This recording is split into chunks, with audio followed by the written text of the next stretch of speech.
Here's a video I'm putting out just to share some information. Red dot sights have become a little popular for handguns. I just wanted to put out the information out there so people would know how to do this. It's nothing very complicated. It shouldn't be limited to just two manufacturers. There's plenty of business out there, and obviously I want to share this information or else I wouldn't be making this video. I didn't have any measurements or any real know-how before I started doing the work. I planned to pretty much destroy a cheap Glock slide. I had a Glock 19 that I bought 4 or 5 years ago for under $300, and because I didn't have any guides to go off of, I pretty much just started cutting and see what I could learn from just milling into the slide.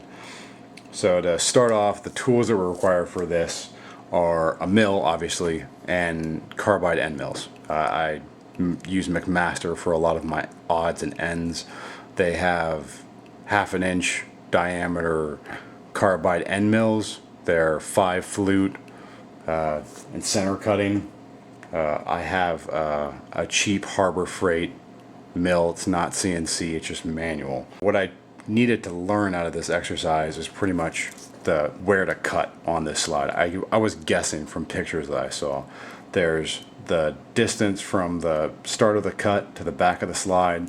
There's the depth of the cut, as well as the mounting holes and the threading size to tap them. The depth that I milled was 0.12 inches, so this height right here, and the distance from the start of the cut to the rear of the slide was 0.717 inches. In doing this, I learned that this distance was too great. You can see part of the hole where the plunger goes, which holds the extractor and is part of the safety. So if you put the plunger in, you can actually see the spring and part of the end of the plunger when you push it all the way up. So when I saw that, I just guessed that I just destroyed the slide, which I was expecting to do.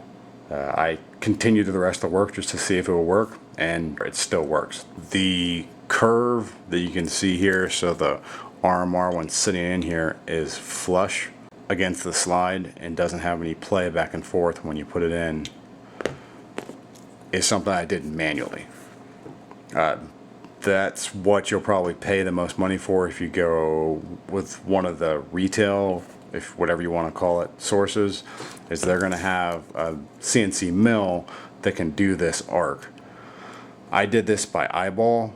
I placed tape over the top of the slide, put the sight on top, and drew the arc that I had to do. From that, I took very, very slow cuts with the 1/2 inch end mill and went in hundreds of times. That took me hours. It was easy for me. I had the time, so I didn't care, but that's probably not easy for everyone. For someone who has a CNC mill, that'd be a lot easier, but obviously it can be done manually.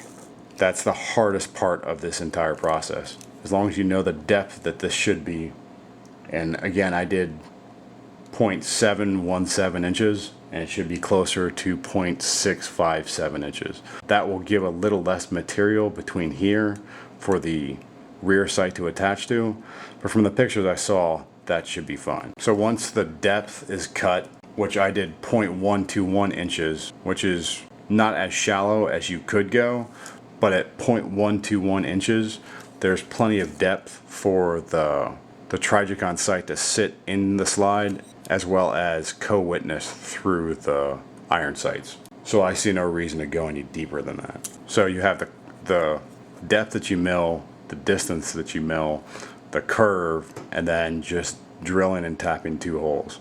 So the next part you have is to drill and tap the 2 holes. The left hole, the depth is 0.375 inches. So you're gonna have a blind hole on the left side. The right side, you drill all the way through until you go all the way into the hole that the extractor spring goes through. So this hole that this extractor spring goes through, you can actually see the plunger when you're looking through the hole that you're gonna tap. So that's a through hole you're gonna tap. I just used a normal high-speed steel 7/64 inch drill bit for both holes. I use one of the standard 6/32 high-speed steel taps. After you drill and tap the holes, that's all the work that you really have to do to modify the slide. The next step that I took was to use Birchwood Casey's Permablue to just blue the bare steel that was now left over from milling the slide. Ameriglow is the only company I know of that has suppressor sights for Glocks and are relatively cheap. The front sight part is GP112300 and the rear sight is GL404. They are just plain black. They don't have any tritium. They don't have any white dots.